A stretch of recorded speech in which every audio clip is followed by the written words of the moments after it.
যদি মুমিন হতে চাও, যদি তুমি নিজেকে মুমিন বলে দাবি করতে চাও, এবারে তোমাকে সৎ কাজের আদেশ করতে হবে, তোমাকে অসৎ কাজ থেকে মানুষদেরকে ফারেক করতে হবে। এই আদেশ বলতে আল্লাহ রাব্বুল আলামিন অনুরোধকে বুঝান নাই। আদেশ তো ওই কাজকে বলে আপনার পাওয়ার আছে, আপনার ক্ষমতা আছে, আপনি বলবেন আপনাকে এই কাজটি করতে হবে, এটাকেই আল্লাহ তাআলা বুঝিয়েছেন। আজকে আমাদের সমাজের অসংখ্য মানুষরা, আলেম ওলামারা মানুষদেরকে অনুরোধ করে মানুষদেরকে বুঝাবার চেষ্টা করে, অথচ আল্লাহ রাব্বুল আলামিন বলেছেন তোমরা আদেশ করবা সৎ কাজের দিকে, অসৎ কাজ থেকে মানুষদেরকে ফারেক করবা, বিরত রাখবা, এটা তোমাদের উপরে ফরজ করে দিয়েছে আমি। আল্লাহ রাব্বুল আলামিন কোরআনুল কারীমে সূরা আল ইমরানের 104 নং আয়াতে কারিমা ডাক দিয়ে বলেন, ওয়ালতাকুম মিনকুম উম্মাতুন ইয়াদউনা ইলাল খায়রি ওয়া ইয়া'মুরুনা বিল মা'রুফি ওয়া ইয়ানহাউনা আনিল মুনকার ওয়া উলাইকা হুমুল মুফলিহুন। আল্লাহ রাব্বুল আলামিন কোরআনুল কারীমে রাখ দিয়ে বলেন, হাবিব আপনি পৃথিবীর ওই সমস্ত মানুষদেরকে বলে দেন তোমাদের মধ্যে এমন একটি দল থাকা উচিত, এমন একটি দল থাকতে হবে যেই দলের মানুষেরা মানুষদেরকে সর্বাবস্থায় সৎ কাজের দিকে আহ্বান করবে, মানুষদেরকে অসৎ কাজ থেকে ফারেক করবে, এবং এরাই হলো প্রকৃত সফল কাম, এরাই হলো সাকসেসফুল উম্মা। আপনি ওই সমস্ত ব্যক্তিদেরকে ডাক দিয়ে বলে দেন। প্রিয় ভাইয়েরা আমার, সৎ কাজের আদেশ করতে বলেছে। আজকে আমাদের মুসলিম ভাইয়েরা অসংখ্য মানুষের জমায়েত করে সরকারের কাছে অনুরোধ করে কোনো বিষয়ের জন্য। এই যেমন কাদিয়ানীরা কাফের, তাদেরকে কাফের ঘোষণা করবার জন্য সরকারের কাছে অনুরোধ করে, বিভিন্ন ইস্যু নিয়ে সরকারের কাছে অনুরোধ করে। আমি বলতে চাই ওই সমস্ত আলেম ওলামাদেরকে, আপনাদেরকে আল্লাহ রাব্বুল আলামিন গভর্নমেন্টের কাছে অনুরোধ করবার জন্য বলে নাই, আপনাদেরকে আদেশ করতে বলা হয়েছে। এখন আপনি আদেশ কিভাবে করবেন? আপনি 3 লক্ষ শুধু নয় 3 কোটি মানুষকেও যদি জমায়েত করেন, আর এই সমস্ত মানুষদেরকে জমায়েত করে আপনি যদি আদেশ করতে চান, আপনি আদেশ করতে পারবেন না।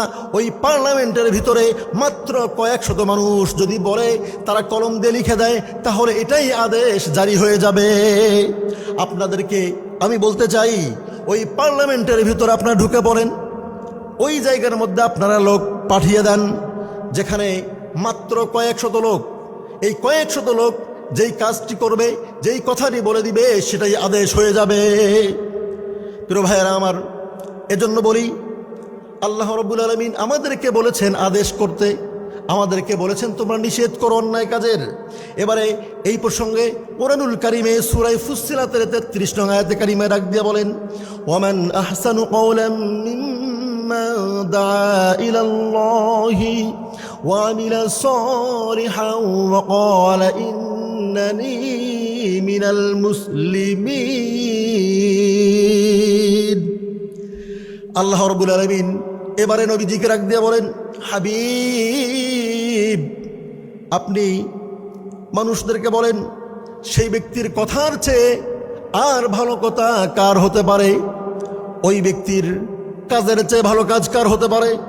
ওই ব্যক্তির কর্মের চেয়ে ভালো কর্ম আর কার হতে পারে? যে ব্যক্তি মানুষদেরকে আল্লাহর পথে আহ্বান করে, মানুষদেরকে আল্লাহর দিকে ডাকাডাকি করে এবং নিজেরা নেক আমল করে, আর মানুষদেরকে পরিচয় দেয় আমরা তো সাধারণ একজন মুসলমান। প্রিয় বন্ধুগণ, আমার গভীর মনোযোগ দিয়ে শুনতে হবে।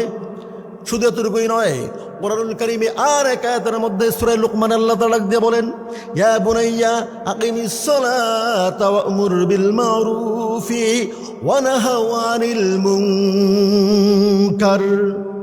এবারে সূরা লুকমানের 17 নং আয়াতে কারিমায় আল্লাহ তাআলা ডাক দিয়ে বলছেন, নবীজি লুকমান তার সন্তানকে ডাক দিয়ে বলেছিলেন, ইয়া বুনাইয়া, হে আমার বৎস, হে আমার পুত্র, হে আমার ছেলে, আকিমিস সালাত, তুমি সালাত কায়েম করো, ওয়া'মুর বিল মা'রুফ, এবং তুমি সৎ কাজের দিকে মানুষদেরকে আহ্বান করো, ওয়া নাহাউ আনিল মুনকার, মানুষদেরকে অন্যায় কাজ থেকে তোমরা বিরত রাখো। বন্ধুগণ আমার, আপনার চোখের সামনে কোনো অন্যায় কাজ হচ্ছে, আপনি চুপ করে আছেন, আপনি চোখ বন্ধ করে পাশ কাটিয়ে চলে যাচ্ছেন, এটিতে আপনি নিজেকে দায় সারতে পারবেন না। আপনি চলে যাচ্ছেন, ঠিক আছে, আপনি অন্যায় কাজ দেখে চুপ থাকার কারণে অন্যায় কাজ করার মতো সমান অপরাধে আপনি অপরাধী। আল্লাহ নবী ডাক দিয়ে বলেন, মান রাআ মিনকুম মুনকারা ফালইগাইয়িরহু বিয়াদিহি ফাইন লাম ইস্তাতি' ফাবিলিসানিহি ফাইন লাম ইস্তাতি' ফাবিকলবিহি ওয়া যালিকা আদাফুল ঈমান।